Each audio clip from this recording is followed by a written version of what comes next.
Niteka n'umunezero ntangere vyo gusubira kubana namwe mwe banywanyi bacu mubana natwe mu makuru n'ibiganiro vya misi yose tubandanya gushikiriza kuri numbonesha kure yacu kandi yanyu Muhuza TV. Iri mwanya tugiye kubageza ko amakuru biriko biravugwa bigezwe ko ngaha mu gihugu c'u Burundi, n'amakuru tuza kugaruka ku biriko biravugwa mu gisata ca politike, cane cane tukaza kugaruka ku mukuru w'igihugu nyene c'Ubaro Varisito Ndayishimiye. Aho uri hose rero ndagwaye kaze wowe udukurikirana urere mu gihugu c'u Burundi, hanze imbezi igihugu c'u Burundi nko ku mugabane wa Afrika ndetse no makungu ya kure. Pacifique Ninahazwe uti hariho ibintu bitatu President Ndayishimiye akwiriye guhagarika mu mvugo akoresha ku bijanye n'ubukene mu Burundi. Mwijambo yavuze ryo guhimbaza imyaka 62 Uburundi bumaze bwikukiye, President Ndayishimiye yarasubiriye gushimika ko Uburundi budakenye, ko abarundi bose bahaze kiretse ibinebwe.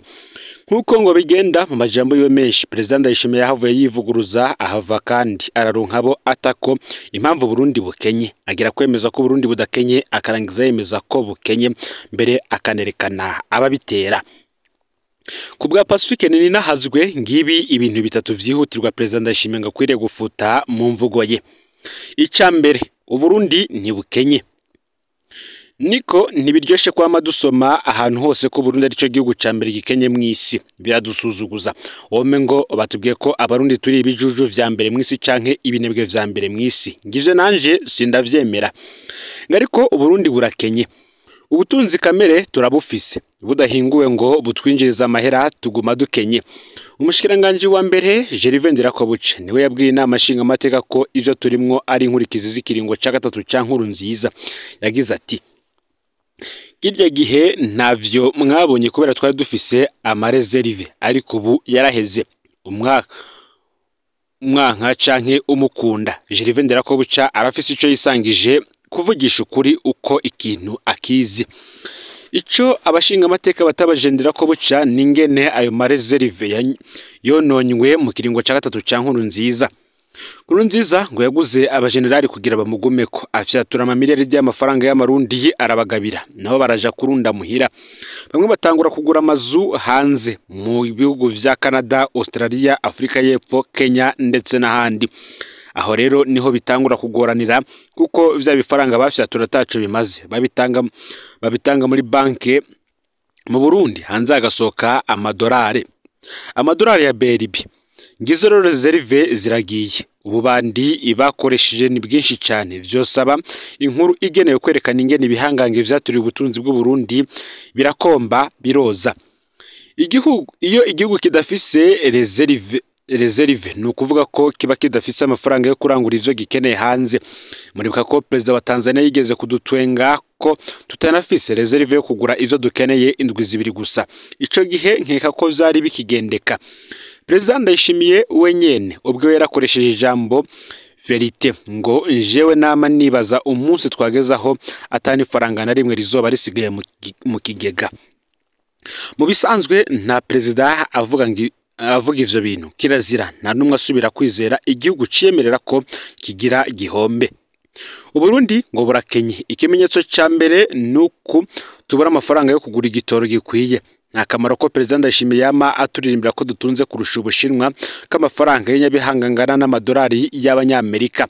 Umwaka amaze asubira mu ivyo bintu ni munini, ngo nafata ingingo zikenewe zituma amafaranga yagenewe Burundi muri Union Européenne, muri FMI, muri Banque Mondiale arekurwa ze gusahiriza Burundi. Ngibindi vyose no kuzirika abarundi ku katsi. Izo ngingo arazizi neza nawe.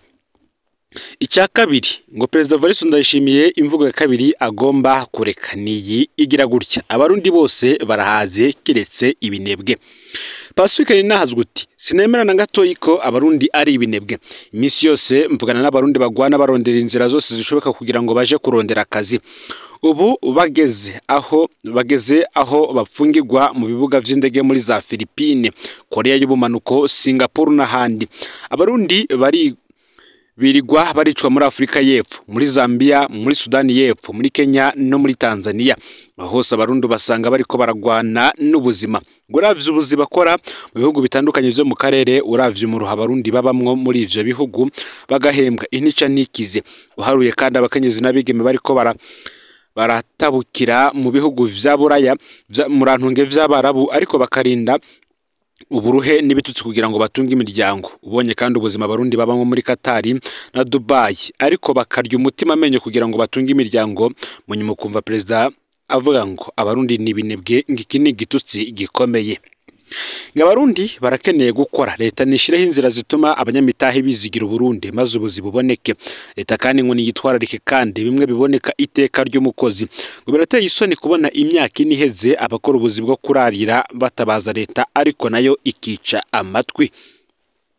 Icya gatatu, Pacifique Ninahazwe avuga aragira ati Perezida Ndayishimiye nahagarike kurondera abo atako amakosa. Ubwa mbere yari Bunyoni yarapfunzwe nta cyahindutse, ubu havugwa mu ntamatama ubujije igitoro kuza. Navugwe ku mugaragaro tumumenye canke perezida yemange ko yatubeshe.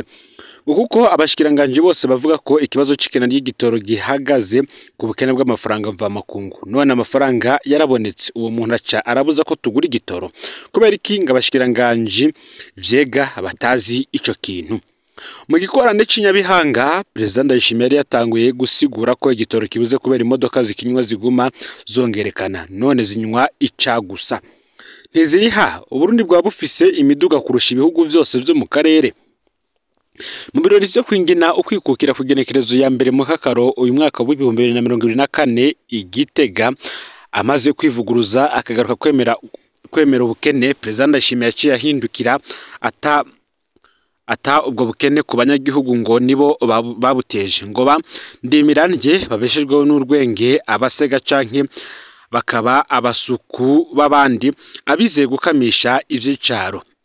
Ngo hoba harabayeho ivyigwa vyerekana abo bantu ko bangana n'uruhombo bateza igihugu. Ese barafashwe ingingo zibereye zituma baja mu buzi bubaha iteka.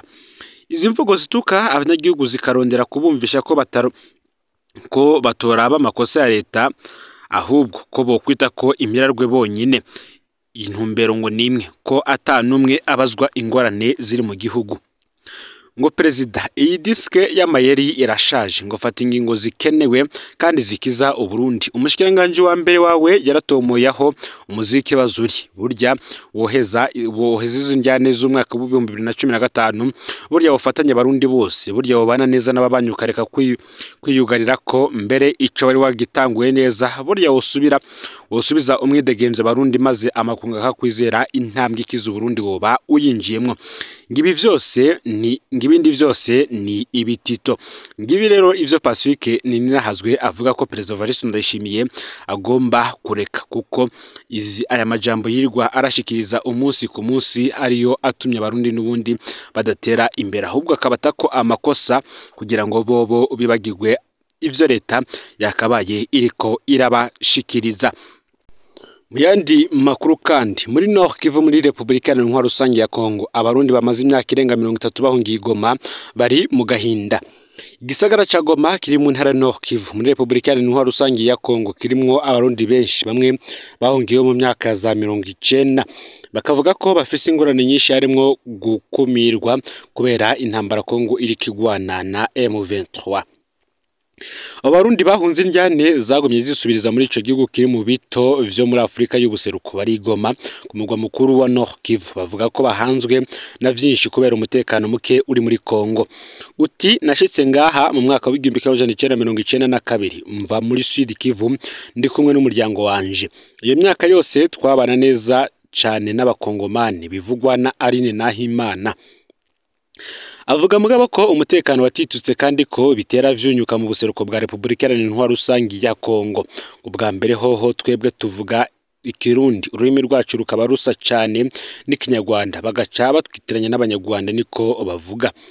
Mu gihe Kongo nabo bafatanije ku ruhande rumwe bariko bagwanya M23 n'abayifasha ku rundi ruhande, abarundi ba muri ako karere bavuga ko bamerewe nabi. Kubera ko u Rwanda rwagirizwa gufasha M23 batwitiranye n'abanyarwanda bigatuma tugorwa cyane, umutekano wacu uhungabana. Nta mpapuro zituranga dufise kubera ko zaheze kera, haciye imyaka myinshi. Ngibaze namwe hari abantu bari ngaha bahamaze imyaka irenga 30. Dusaba ko abategetsi ba Kongo bakorana na HCR bakaduha impapuro ziri ku gihe, bivugwa n'abandi barundi bari mu gisagara ca Goma. Bavuga ko bakumigwa buri munsi. uyu uti nararonse akazi imugunga umukoresha wanje aca yumva mvuga ikirundi ubwo nyene yaciye ampinda avuga ko adashobora gukoresha umusumyi w'urusaku w'umunyarwanda naratomba handi simba nkiriho bishikirizwa n'uwundi murundi abandi nabo batagira impapuro ziri ku gihe birabagora gutembera mu duce tumwe twagomwa bakavuga ko badashobora guterwa bafatwa nk'abanyarwanda kubera ko bo kizira ko bahaza barababajwe kandi no kubona aho hantu bahaje kuva mu myaka ya za 90 bakakirwa neza n'abakongomani babana neza bakisanga nk'uko hoba hari iwabo bakabafasha cyane ibyaro byose vyerekana ko Kongo ifise impunzi 300 ziva mu bihugu bitandukanye byo mu karere nka Kenya Uganda Burundi Rwanda ndetse na Tanzania ni mu gihe kandi Igitega hari umumenyesha makuru nawe yahagaritswe uyu ni umumenyesha makuru wa radio Isanganiro yahagaritse inyuma arangije ararekurwa kuri w'Imana umumenyesha makuru Gerard nibigiranwa radio Isanganiro yariko ararondera ibitoro vy'imodokari yiwe ariko akanarondera amakuru kubijanye n'ubukene bw'igitoro Igitega ku mugwa mukuru wa politike yahagaritswe rero n'igipolisi hafi isaha 6 n'igice kuri imwe mu station yo muri ico gisagara ariko abapolisi igipolisi ni cyamagaritse gusa kuko cyana mukobaguye kwitegeko binafashijwemo na Jean Primendo ku bwayo komiseri w'igipolisi muri commune Gitega Gerard nibigira rero ico gihe cyajanwe mu gashoka komisari y'igipolisi mu ntara ya Gitega aho yamaze isaha apfungiwe uwo mumenyesha makuru yarekuwe hafi isaha 7 n'igice z'umuhingamo w'igipolisi c'Igitega umumenyesha makuru nibigira yagezwe gufata amasanamu n'amafoto y'abapolisi bariko baragerageza kugarukana umutekano muri iyo station ku bwa Gerard nibigira yaramaze gutanga 30 acinjira mu gasho yo kugura ibuji amafaranga yakwa buri wese yinjiye amafaranga yiwe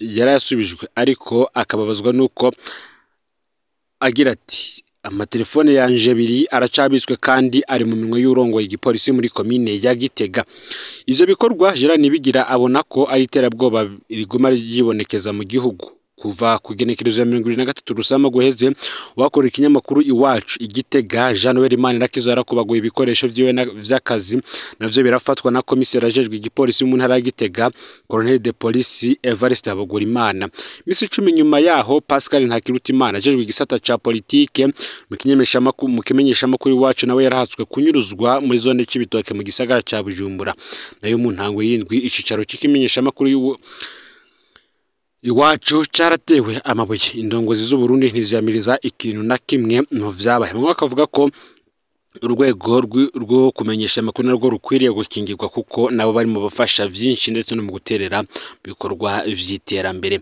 ngaho rero amakuru yaragizwe ko muri kano kanya ufyonde subscribe canke sabone niba utari wafyonda kugira ngo utoje ucikanwa nayo dushikiriza usangize kandi n'amakuru bagenza aho bari hose kugira ngo nabo baje barashikirwa nayo biriko biravugwa bigazwe ko nga mu gihugu cy'u Burundi hanze imbezi igihugu cy'u Burundi ndetse no makungu ya kure n'umuhuza TV Imana bahezagire mu bikorwa byanyu vya misi yose muri ko murakora